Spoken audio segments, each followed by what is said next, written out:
Yuk kita ngomongin self love hari ini. Dan banyak orang ini salah kaprah tentang self love. Self love itu dianggap seperti memanjakan diri kita sendiri. Mani-pedi, kopi-kopi cantik, makan makanan yang manis, menurutin apa yang hati inginkan. No. Ini parah banget sih sebenarnya. So, menurut saya adalah self love itu kan mencintai diri kita sendiri. Sama seperti kalau kita mencintai orang lain. Nah, kalau kita mencintai orang lain, kita kan kepingin bersama dengan orang tersebut selama mungkin. Ya, pinginnya selama-lamanya, tapi kan nggak mungkin.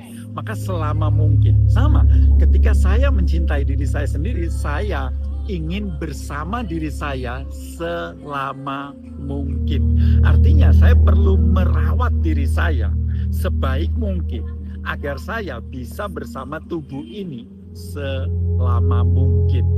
Artinya apa yang harus kita lakukan? Nah, penelitian mengatakan bahwa olahraga yang cukup, tidak memaksa yang parah ya, itu akan membuat tubuh kita bisa bertahan lebih lama. Kemudian kita juga olah nafas, olah pikir, karena otak kita yang terus digunakan itu akan membuat si otak kita tetap berkembang, tidak tumpul. Kemudian juga kita melakukan makan makanan yang sehat dengan probiotik yang cukup, kemudian prebiotik dan macam-macam lah yang ya kita tahu. Intinya bahwa kita perlu untuk melakukan usaha atau ikhtiar yang secara konsisten kita lakukan.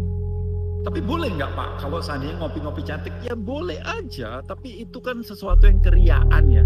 Bukan yang setiap hari kita lakukan, yang dimana kita malah merusak tubuh kita. Tapi Pak, kan saya kan sudah olahraga pagi hari. Kalau sore atau malam kemudian saya makan makanan yang ya agak ngawur, agak jorok, itu boleh nggak? Itu sama seperti gini, boleh nggak kita memanjakan anak kita, kemudian kita menyakiti juga, kemudian memanjakan? Malah itu nggak bikin sesuatu produktif, menurut saya nggak bikin sesuatu yang baik.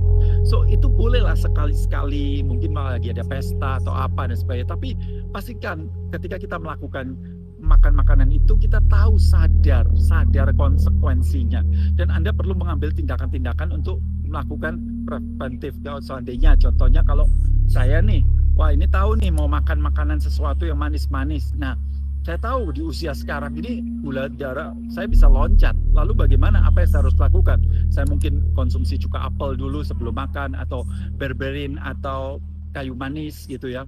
Atau saya melakukan setelah habis makan itu kemudian saya jalan kaki 2-3 kilo untuk menekan gula darah saya. So kita tahu, so itu adalah cara untuk bagaimana kita mencintai diri sendiri. Jadi jangan diambil sisi manja-manjanya mani-pedi, kemudian makan makanan yang kita inginkan atau hasrat hati inginkan. Tapi kita perlu untuk menjaga diri kita agar kita bisa hidup selama mungkin bersama tubuh ini. So itulah konsep self-love yang ada dalam kepala pikiran saya. Bagaimana dengan Anda? Oke, Anda tulis komen-komen Anda, apa tindakan Anda selama ini untuk melakukan self-love untuk diri Anda. Salam bahagia dari saya,